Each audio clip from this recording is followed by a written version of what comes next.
All right, we're live. Kurt, man, good to see you. Excited to have you. I'll just be recording with you, man. Yeah. No, we're titans of our industry. I think that goes without saying. No one's going to dispute that with me. And we don't spend enough time talking. We do podcasts every once in a while. We'll hop on and do some live trainings or that sort of thing, but I always enjoy it. And so it's exciting today to do a co-hosting of a show together and dive in and do some debunking, some e-commerce myth debunking. And so what we say we're co-hosting a show. To be clear, we're going to simultaneously release this as episodes on each of our respective shows. Exactly. Cool. Exactly. For the first crossover episode. For maximum e-commerce myth debunking, we'll release it at the same time, and it'll go out there and spread and hopefully help people who are in the weeds, making progress, growing their business, doing things, and the people that are yeah, exactly, that are in the arena. But yeah, so today we're going to talk about basically 6 e-commerce myths because we're sick of these things being propagated in our space, and we've been doing it for a while. We've got a little bit of, I would say, some perspective, and so we're going to share some of our thoughts on this. That was understated because these are all things that drive one or both of us crazy. Like, just drive us nuts. Oh, geez, Rick. And to say it like, oh, we have some perspective. I've been in e-commerce most of my adult life. I assume you have as well. Yeah, man. Yeah, it's been we're definitely deep in the game at this point, and it's changed a lot. But what's been interesting is a lot of the stuff we're going to bring out has been kind of like around for a while, right? And it's surprising because these things haven't died yet, right? They just keep filtering around. And so hopefully today we can put a nail in the coffin. It's not going to happen. I'm not holding out hope, but I'm going to try anyway. Well, let's dive in. Let's do it. I'll start with number 1, which is one of the things that drives me the craziest. And myth number 1 is that to truly grow your business and to scale up, you need to diversify your traffic. The reality, that's not true. You don't need to have 10 channels driving traffic to your website to be able to grow. I think you only need two channels to scale. Something that works and something that brings in repeat customers. I like that view. Another way I will phrase that for people is you need 2 plans: your make money today plan and your make money tomorrow plan. And that's just a different perspective on that same idea. Or another way to do it might be like, okay, I always like to go, people go, hey, how do I grow? How do I scale? I go, well, what works? Do more of that and less of what doesn't work. And so if you have one channel that you could attribute return on ad spend on, it works really well, just keep doubling down on that, see how far it'll go. But at the same time, I get it. I think the diversifying is not about growing. It's about defanging it. It's about taking the risk away. And so that's why, ideally you do like, all right, 80% of my budget goes to the thing I know works and I just keep doubling down on it. And 20% of my marketing budget goes to, I'm going to experiment with other channels. And I think that's okay. But again, that's also, that's a variation on, the today, tomorrow strategy. And it really depends on where people are in their journey, right? So Absolutely. early on, there's a tendency when you're just getting started to try to like see all the things other companies are doing. And you maybe like, I remember talking to someone, they're like, well, we saw Subway ads in New York City for Casper. Should we think about running Subway ads? And they were doing like $50,000 a month in sales. I was like, no, definitely not. Like right now, your goal is to find one thing that works and see how far you can take it. Once that's going, then you can diversify it. If you look at a lot of like the top brands that people know of, whether that's like movement watches, initially it was Facebook ads, or, Four Sigmatic, for example, you'll hear them on podcasts all the time. Away, they grew a lot with affiliates initially. Like every travel blogger was just flogging these Away bags for months and months. And what's interesting is I feel like so much of the results go to like the top 1%. And that's why it's so important for you to be really, really good at one thing. But I totally agree with you, Kurt. Later on, when you've got massive risk tied up and you're spending $50K a month in Facebook ads, or and you're feeling totally exposed, that's when it's time to defang it and diversify. So myth one, you must diversify your traffic, regardless of all else. We're going to call that busted. Boom. Boom. All right, Kurt, you're up for number 2. What's your... I know this one drives you crazy. So yeah, I'm opening with the one that makes me insane on a regular basis. And that's Google page speed, that you have to have a high page speed score rating. And that if you could get a perfect score, suddenly it's like the gates of e-commerce Valhalla open, and everything you want to rank for, you're number 1 for, and your website loads so quickly, people just can't help but convert.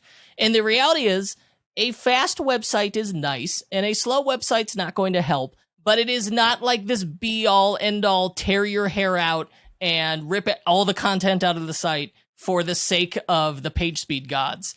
And it's the importance of it wildly overstated. And then on top of that, everybody's got LTE phones. These things are faster than most people's broadband connections. It's nuts. I've got some page speed score numbers for some websites that I would like to rattle off, and that's how we're going to put the nail in the coffin on page speed being like this massively important thing. Let's hear it. All right, question the accuracy of the tool, especially in relation to Shopify. I really like given the 7 and 8 figure stores I see with like 15 score in Google page speed, I suspect that like there are days where Google page speed works by, it downloads your website over dial-up, and then Sergey Brin describes it over the phone to Larry Page, who gives it an arbitrary score. But all right, allbirds.com, we would agree that that's like a really huge, important DTC site, for right? for sure. All right, well, their mobile score in Google page speed is 12. 12 out of 100. 12 out of 100. Yeah. But so as you can tell, Google page speed is the most important factor in the growth of your store. Yeah. Well, and Amazon, like they're number 1, right? Amazon is the 800-pound gorilla. What do you think their mobile score is? Because they got engineers. They have to have nailed this. Given that Allbirds is 12, I'm going to say 22. All right. Amazon actually does pretty well. 46. Still, 46. They don't even get above 50. They're still in an F. Yeah. Yeah. Where do you typically see people like bugging out? Like what is where do they bug out if their score is below? Gee, if it's below 60, like, because they're doing academic math on it, where they're going, oh, that's a failing grade, and that's part of the problem with the way it grade it. What drives me crazy is that I can measure how fast your store loads. I can quantify it with time or the size, right? It's not a difficult thing to quantify. But instead, we have this scoring system that applies a largely arbitrary score that works out to a percentage. So it appears to merchants, oh my gosh, I got a failing grade, and they can't help but panic. And of course it's going to give them grade. anxiety. No. Nobody wants a failing grade. We've been trained for years and years and years not to get the failing grade. And I don't get what Google's getting out of it. I think it's just to distract us all from trying to beat the ranking algorithm. They're like, here's a shiny toy to fiddle with. I'll share one more thing, which is most likely downloading another app to fix your page speed is probably not going to solve it. Well, and sometimes the scummiest thing I saw was a site. This guy's so proud. He was in my Facebook group, but I didn't tell him. I didn't want to tell him. He's like, I paid this guy, $800, and now my site scores 100 out of 100. And we looked at the site. What the guy had done was wrap the Shopify store in an iframe. So Google PageSpeed doesn't load the content inside of an iframe. So all it saw was like a 2-line HTML document, was boom, nailed it, 100 out of 100. That's pretty scummy. Yeah. That's scummy. So officially, just to wrap it up, so to be where do you get concerned at all, or do you ever get concerned about page speed? I mean, if you're on your website, on your phone, and it's slow and frustrating, or people are complaining about it being slow, all right, that's a legit problem. Yeah. If I will often tie it back to just what's the size of this page? If it's under 5 megs, the chances are it's really not going to be a problem. But I think at the end of the day, I phrase it, it's similar to audio quality on a podcast. Good quality doesn't hurt. Bad quality doesn't help. It is Sure. the same for a website. But whether or not something is good or bad is subjective. I'm on gigabit internet. I can load a 100 meg website and probably not even feel it or notice, right? Yeah. If you have an LTE phone in a major city, not going to feel it. So it's when you get to people, it's like, all right, I live in a cabin and I have satellite internet, and okay, that's where, and it like works out to 10 megabit. That's where you really start picking up the advantage in speed. So some of it depends on your audience, but yeah. If you're selling generators to people living in cabins, you probably should have a good page speed. Yeah. And at that point, it's like, okay, start making this site lo-fi. Like, we're not loading custom fonts anymore. We're not auto-playing videos. Really, you have to start sacrificing some fancy content features. Cool. Busted? Busted. Boom.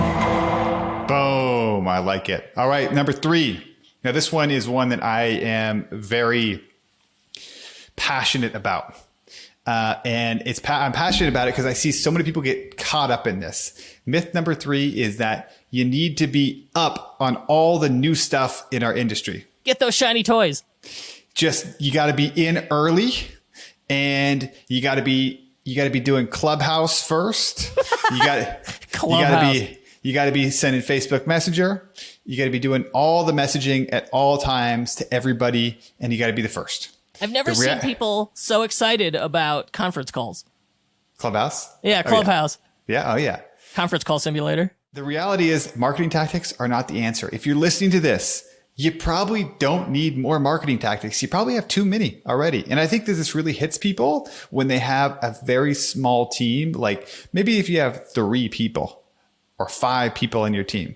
If you go to a conference, that can be like really dangerous for your business if you come back and have all this stuff you want to implement. And I've told this story before on my podcast, but it's stuck with me. I met this guy named Carl White a long time ago, like when I was first getting into entrepreneurship. I was at Traffic and Conversion Summit, and he was doing some like workshop, or I can't remember exactly what he was doing. I think they brought him up on stage, and he was telling about how he would go there and he would wait for his one thing, because Traffic and Conversion Summit's the ultimate shiny object syndrome place. So he would wait for one thing, and his one thing he was going to implement, and then he'd go to his hotel room, he'd pack his bag, and he'd go home. That could be day 1. That could be day 2. It didn't matter. He was just going to leave.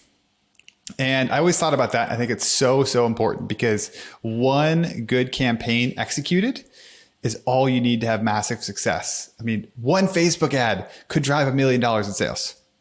Focus.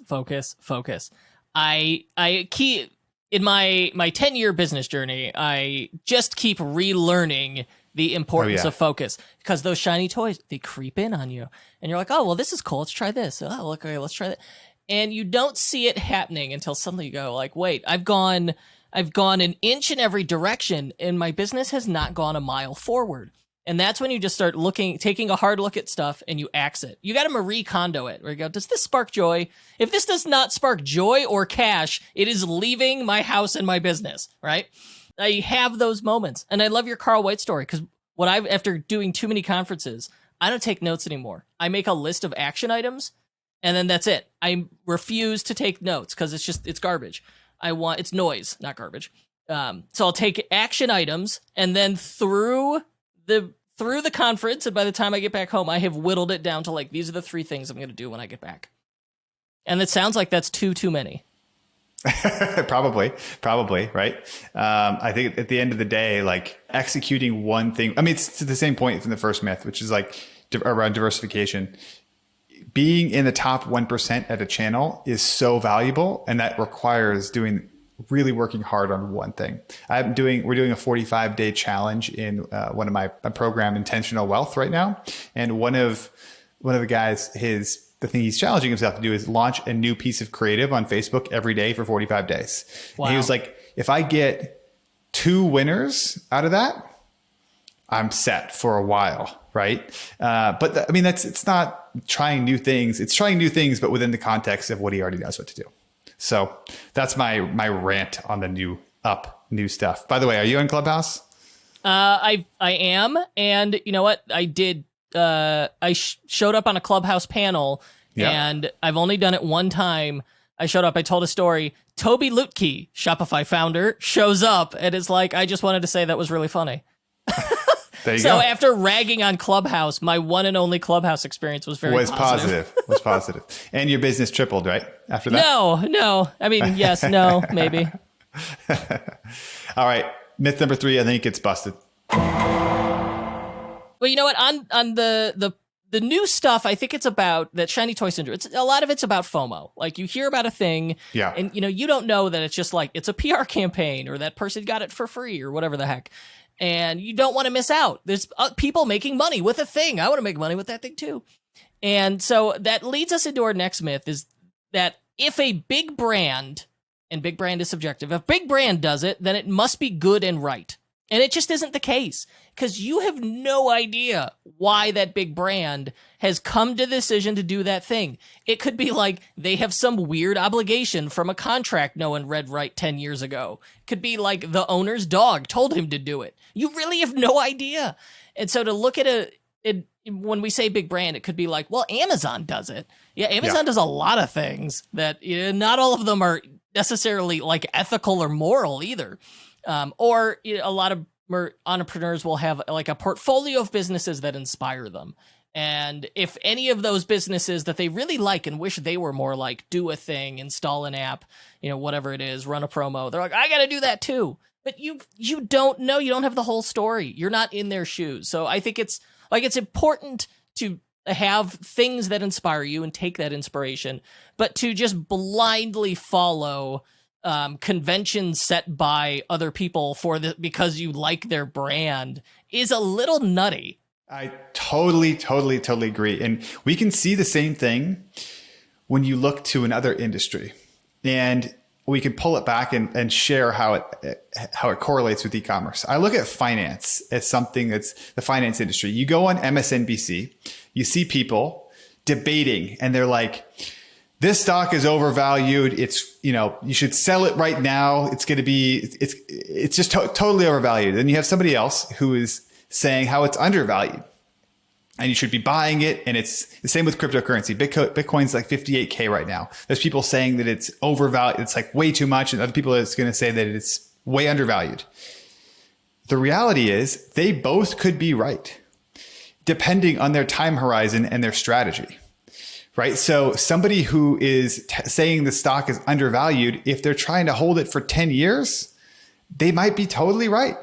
And the same person, if they're saying it's overvalued and they're a day trader, they're trading, swing trading, they could be right as well. And so we don't know what game other brands are playing. They could be losing money on the front end to make money on the back end.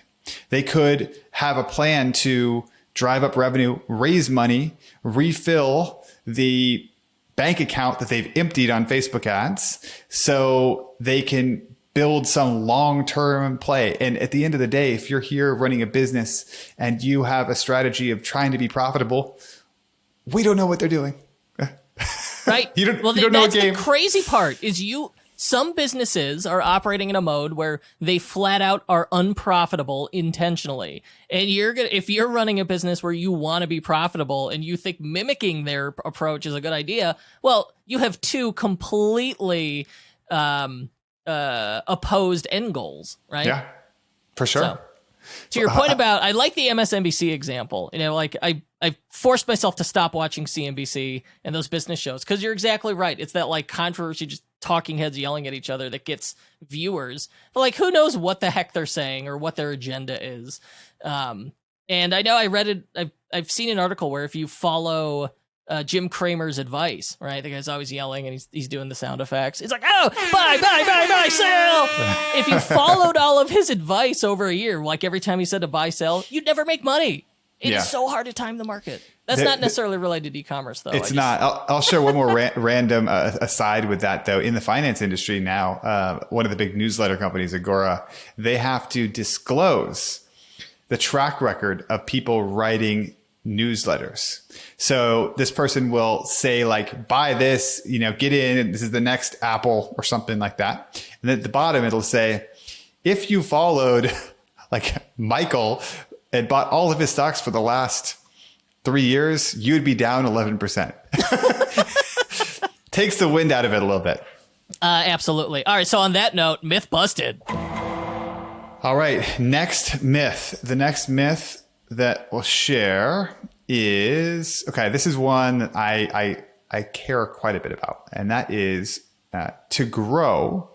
The only thing holding me back from growing my business, this is the myth. The only thing holding me back from growing my business is that I just need to work harder and crush it harder. You're just not hustling and grinding enough, Austin. I'm not hustling. I'm not grinding enough. Where's your Lambo? It's crashed. I've crashed multiple Lambos in this hustling and grinding culture. Now, the reality is that the top founders and the people that I've worked with and know from the last 8 years of doing this, they work hard to protect themselves from burning out. And they understand after a certain point, right? After you get off the ground, like it's not about not doing enough. It's about doing the right things. And it's about managing your time and trying to figure out what's actually effective. I know Andrew Udarian, who we both know, who runs Ecommerce Fuel. He did a poll. He polled like 400 7-figure store owners. Their number one struggle was time management. And for the way I look at it is that if you can master that and you can somehow figure out how to do less and do the right things, you can have massive success. It's not about like Elon Musk is not working 1,000 or 10,000 times harder than you, or 100,000, actually probably like 1,000,000 times harder than you. Yeah, right? I think at his level it would be like 1,000,000,000 times harder. A billion. He's not. He's trying to figure out. He's managing his time, his energy, and he's trying to stay in the game and not burn out. That's why he's got projects that have gone for 30 years, 20 years. This is, of the stuff we've talked about today, this is the one that resonates most with me as like speaking to my business experience. And even in the pre-call, we talked about it. You said, what's new with you? I said, well, I read Cal Newport's Deep Work, and I wanted to put that into practice. And so I just dramatically limited my time. And I think one way to really like internalize that is think about it this way. There are a finite amount of keystrokes left in your fingers. Every time you type, there's fewer keystrokes left until you die. That is factually correct. And so how are you going to spend that time? Where are you going to spend your finite keystrokes? And with an online business, obviously, like it's all tappa, type, and the money comes out. Not all activities are made alike. So you need to start thinking about, hey, what's the return on investment on the activities I'm doing? Can I prioritize the higher end stuff? Is there stuff I can delegate? Is there stuff I can outsource? Is there stuff I can just get rid of?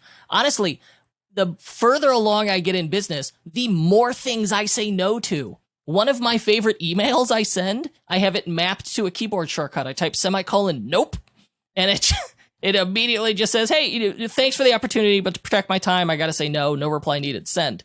That's the email I send the most. Yeah. And I have only gotten more productive, more efficient, more profitable, and less anxious as a result. For sure. I mean, how many podcasts have you released?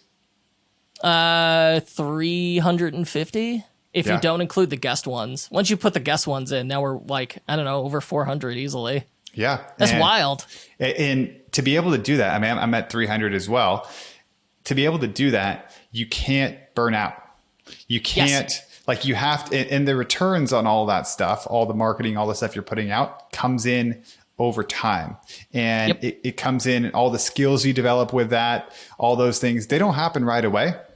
And so if you can just figure that out, figure out your pace, I try to think of like my pace. I think I run slower than other people, right? Some people are like bang, bang, bang, bang, bang, get it all done. It's like they're at a high level.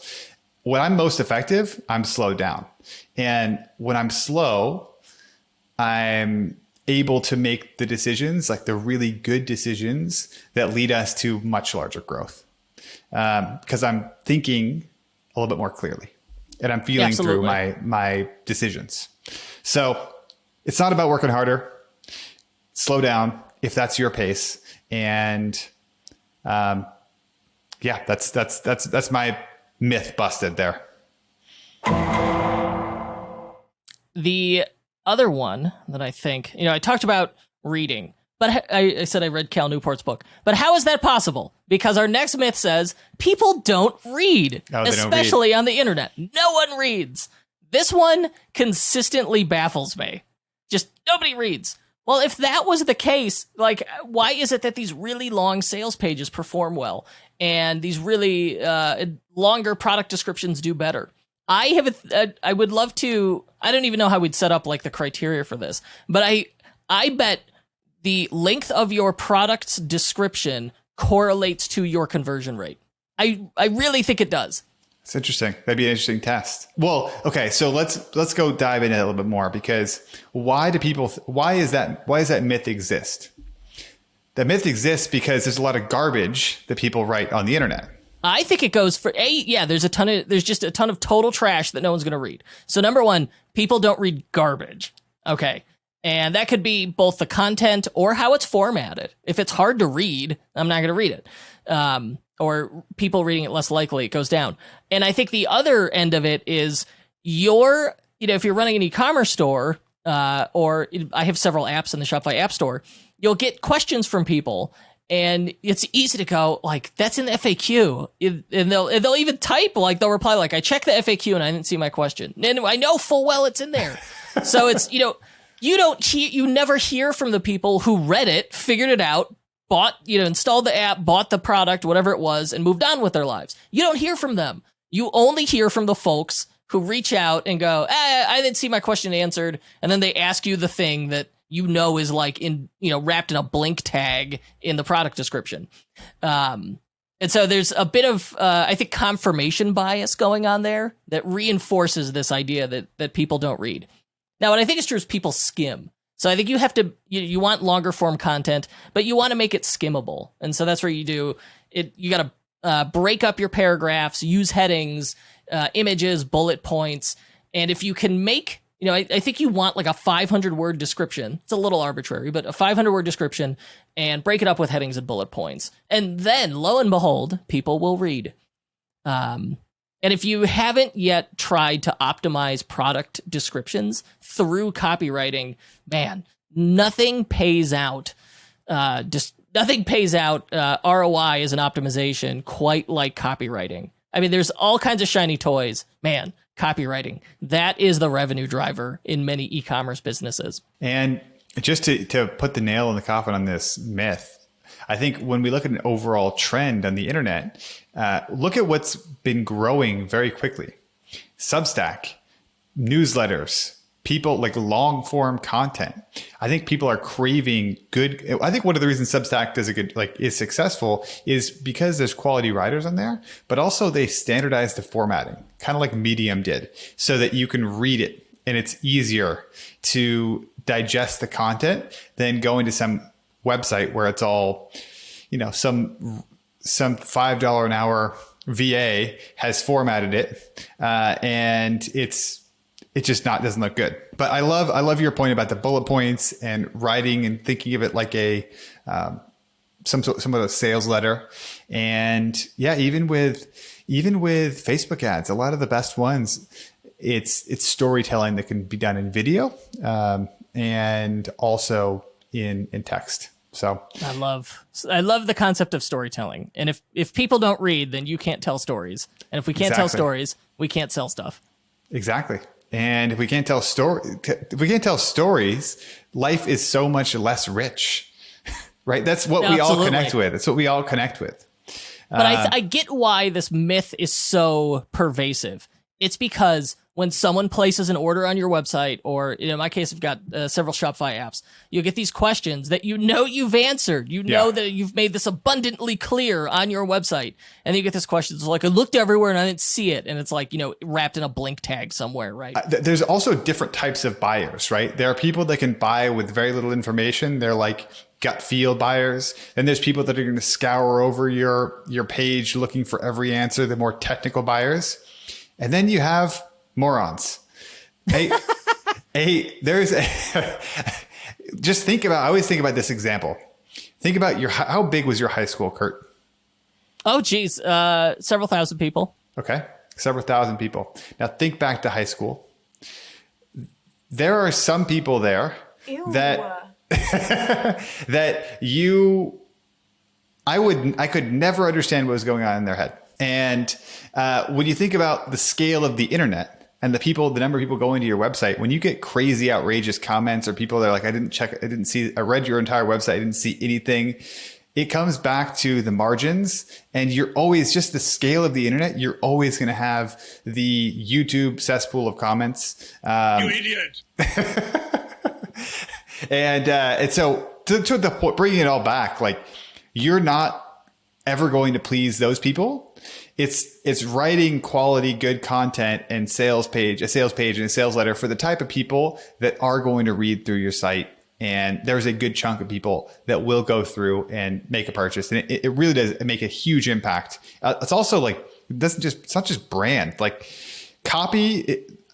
Pep Laya, Pep's a great guy. He's in Austin, Texas. He posted something on Twitter. It was like a year ago. He's like, if you had to choose between brand or copy, and you could only have one, a website that was perfectly beautiful with no copy, or a website that looked terrible with copy, what would you choose? The copy website all day, every day. 100%. I don't have to think about it. Not even a question, right? So I think there's an overvaluing of the branding side and undervalue of the copy. But truly, the websites I've seen, the first time I saw a $20 million website, Shopify store doing $20 million a year, it was ugly as sin, bucked convention, and there were a few things that were straight up broken about it. But they had phenomenal product listings. They put in the effort, and it paid off. And that was the moment where I went, oh, content's more important than the design, than the branding, isn't it? Myth busted. Busted. I love it. Curtis was fun. And it was always a good time to record. And yeah, man, I'm just stoked we were able to do this. So you should definitely check out Kurt's podcast. What's that? Yeah, I want an outro here. I want you to pitch my audience on you, and then I'll do some hand wavy promotion of myself. Yeah. If you're a listener to the unofficial Shopify podcast, you would be a big fan of the E-commerce Influence podcast. We talk a lot about how to grow your business and how to create more freedom in your life at the same time. That's been my mission and my plan for e-commerce and working with e-commerce entrepreneurs. It's a great podcast. Like Kurt, I think I have about 300 episodes. We've been doing it in tandem. And I hope our goal is for our audiences to cross-pollinate. And discover each other. So Kurt, why should they listen to the unofficial Shopify podcast with a level 99 Shopify wizard like yourself? Well, clearly the answer is because I have a soundboard. Check nasty. There's our friend Ezra Firestone. And certainly you mispronounced it. It is pronounced the unofficial Shopify podcast. My kids will be like, how come you yell when you record? I'm like, well, because there's an air horn. They're like, what are you talking about? All right. Anyway, on my show, the unofficial Shopify podcast, I have one goal, and it is to champion entrepreneurship. I have a similar mindset to Austin, where I want to create, for as many people as are willing to listen, financial independence, where you are in control because you're self-employed, you own your own business. And certainly it is not all sunshine and rainbows, but it has been a tremendous adventure. I am so grateful to have been able to go on it via podcast. And so what we do a lot of is share people's journeys, and hopefully that can inspire you and you can learn from it. And then we also do a lot of support and hand holding where we do Q&A episodes. I know it's edutainment. We have a lot of fun. Just search unofficial Shopify podcast wherever you get your shows. Yeah, check it out. Check out Kurt's podcast. It's fantastic. Thank you, Kurt. Super fun. And for everybody listening, see you on the next episode. I got to get my electric car, get out of here. Bye, Austin. Bye.